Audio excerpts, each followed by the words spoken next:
In late January 1959, 9 experienced hikers, most of them students or graduates from the Ural Polytechnic Institute, embarked on a challenging expedition to a Torten mountain in the Ural Mountains of the Soviet Union. The team, led by 23-year-old Igor Dyatlov, was composed of men and women in their early 20s, all of whom had completed similar treks before and were aiming to achieve a higher certification in skiing and mountaineering. Their journey began with high spirits and rigorous planning as they departed by train and truck to reach their starting point. Their ultimate goal was to conquer a remote and harsh terrain known for its unpredictability, where temperatures could plunge below -30 degrees Celsius. Unknown to them, this would be their final journey, and what would follow would become one of the most enduring unsolved mysteries of the 20th century. An incident that would terrify investigators, launch wild theories, and be locked behind Soviet secrecy for decades. The hikers set off from the settlement of Vizhay, trekking north into the snow-covered wilderness. As they climbed higher and deeper into the mountains, they documented their journey through diaries and photographs, giving modern investigators eerie glimpses into their final days. The group eventually deviated slightly from their planned route due to worsening weather conditions, finding themselves on the slopes of Kholat Syakhl, a Mansi name meaning Mountain of the Dead. Despite the ominous title, the team pitched their tent on the side of the mountain, exposed to the elements, but confident in their abilities. On February 1st, they made camp for the night. That decision, camping on an open slope rather than descending into the forest for cover, has fueled debate ever since. Still, from all appearances, things were going as expected.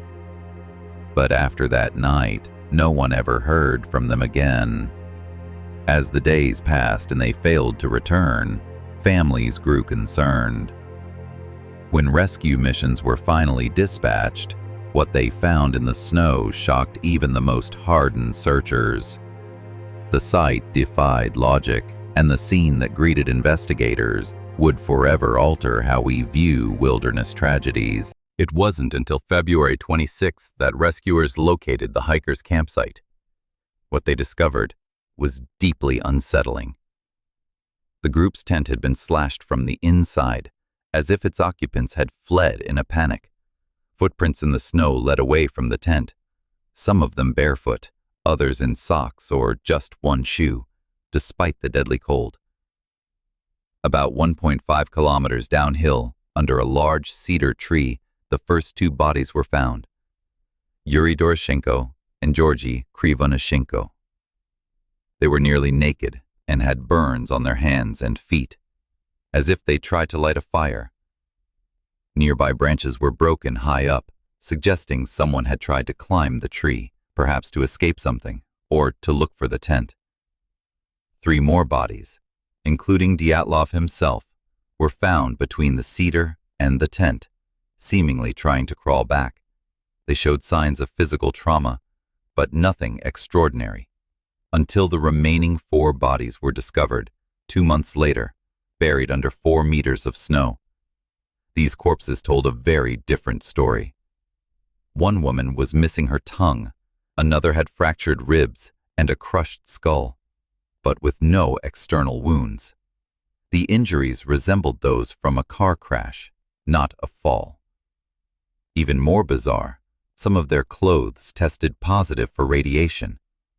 The searchers were horrified.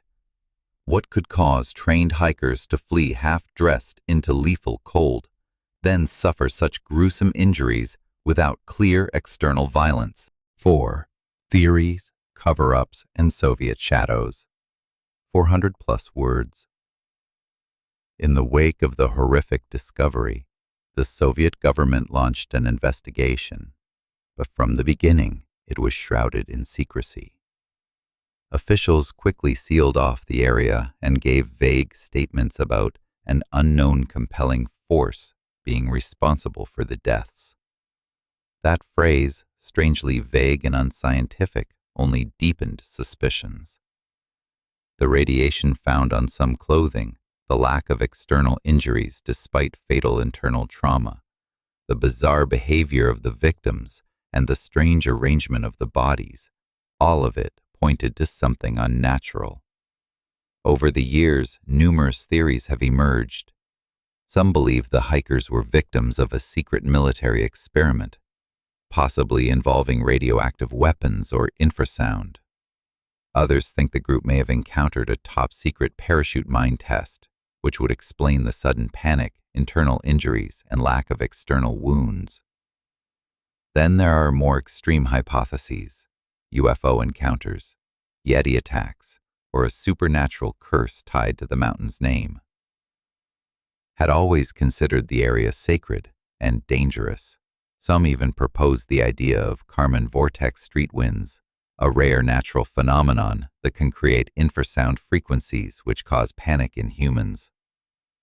Despite all the speculation, the Soviet authorities closed the case in 1959, stating merely that the hikers died from a compelling natural force. They buried the victims in sealed coffins, and surviving relatives were told to stop asking questions. In 2019, Russian authorities reopened the case, but only considered 3 natural causes: avalanche, hurricane, or slab snow. The final conclusion in 2020 was an avalanche. However, modern experts and researchers heavily dispute that claim, pointing out that the terrain was not avalanche-prone and that the evidence did not match such a scenario. The truth remains buried, not just beneath snow, but beneath decades of silence, fear, and mystery. Despite official explanations, the Dyatlov Pass incident continues to puzzle and haunt investigators, scientists, and conspiracy theorists alike. The sheer number of inconsistencies keeps the mystery alive. If it were an avalanche, why were there no signs of heavy snow displacement? Why did the hikers run out half naked, but calmly walked away, instead of sprinting in panic? Why did some return toward the tent, while others ended up far in the opposite direction? The radiation traces, though not extremely high, were enough to raise eyebrows. Could they have stumbled upon something forbidden? Perhaps a missile test or a hidden weapon? Or did infrasound indeed induce a collective panic attack, causing them to flee irrationally and die in confusion and exposure? Recent theories also suggest a rare kind of snow slab, where a block of compacted snow shifts just enough to make noise and panic hikers, but not leave a visible trace like a traditional avalanche. Others suggest internal conflict or mental breakdowns within the group, but all known diaries and photos show harmony. Perhaps the most disturbing idea is that we will never know, that whatever happened was either so mundane the government didn't care, or so extraordinary they couldn't allow it to be known. Every few years, new evidence or ideas emerge, reigniting the fire of curiosity. But despite modern technology, satellites, and deep forensic analysis, the Dyatlov Pass incident remains frozen in time, a reminder that sometimes the greatest mysteries hide in the coldest, most remote places on Earth. Since 1959, the Dyatlov Pass incident has captured the imagination of millions. It has inspired books, documentaries, films, and endless YouTube breakdowns. The hikers have become folk heroes in Russia, symbolizing not just bravery, but also tragic curiosity. Streets and memorials bear Dyatlov's name, and to this day, people journey to the site to pay respects or seek answers. In popular culture, the case appears in horror films like Devil's Pass, and true crime communities continually revive interest. But beyond fascination lies something deeper. This case taps into our fear of the unknown, our discomfort with events that defy logic, and the idea that nature, or something else, might still have secrets far beyond human comprehension. The case also raises ethical and political questions.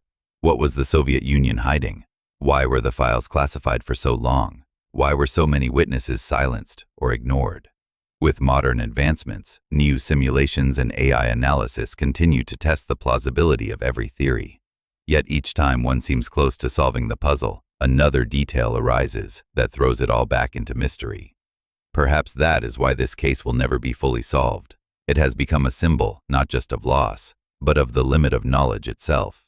Whether it was natural forces, experimental weapons, or something otherworldly, the Dyatlov group left behind more than footprints in the snow. They left a chilling legacy that whispers through time and dares us to find the truth. Until then, their final camp, still preserved in frost, remains an eternal question mark in the icy heart of Russia's mountains.